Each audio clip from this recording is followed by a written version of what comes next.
La création d'un film est un voyage semé d'embûches et de périls. Et nombreux sont les imprévus qui attendent celui qui se lance dans un tel périple. Je ne suis pas le héros de cette histoire. Je suis celui qui lui donnera les armes pour vaincre deux de ses adversaires les plus retors, le cadrage et l'éclairage. Le cadrage est un adversaire vicieux. Chaque plan doit être pensé au millimètre, car une fois le tournage terminé, comment rattrape-t-on une caméra mal placée ? Il existe une parade. En filmant la scène, non plus en 2 dimensions, mais en 3 dimensions, il est possible de placer une caméra dans cette scène en 3 dimensions et de la déplacer comme un personnage de jeu vidéo pour changer le cadre après le tournage. Et pour filmer en 3 dimensions, eh bien, c'est comme pour voir en 3 dimensions, avec 2 yeux, ou dans mon cas, avec 16 caméras. Ce sont donc nos yeux qui nous permettent de vaincre ce premier ennemi. Et ce sont nos yeux qui nous permettront de vaincre le second, l'éclairage. La caméra comme l'œil est éblouie lorsqu'il y a trop de lumière. Mais la caméra comme l'œil ne voit rien lorsqu'il fait trop sombre.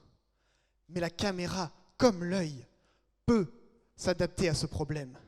C'est à cela que nous sert l'iris, la partie colorée de l'œil. En se contractant ou en se dilatant, l'iris peut s'adapter à la luminosité. Et la caméra peut s'adapter encore plus rapidement qu'un œil. Et donc prendre très rapidement des images successives avec différentes sensibilités à la lumière pour retrouver toutes les nuances d'une scène. Voilà comment on peut vaincre ce deuxième ennemi.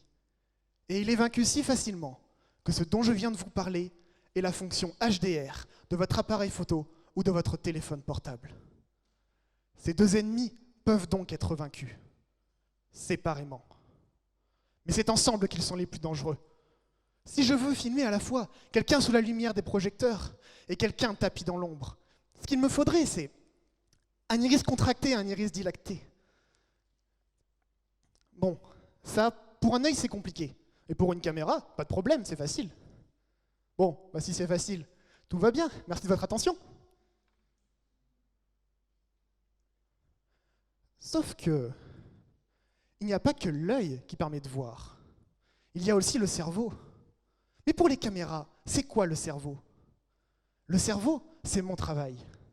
Mon arme ultime, un programme qui permettra de reconstruire une scène en 3 dimensions, qui permettra à un réalisateur de déplacer le cadre. Après le tournage, tout en gardant tous les détails d'une scène, qu'il soit de jour, de nuit ou même en contre-jour.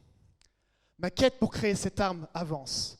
Et si l'espoir s'améliore de jour en jour, la bataille est loin d'être gagnée. À suivre.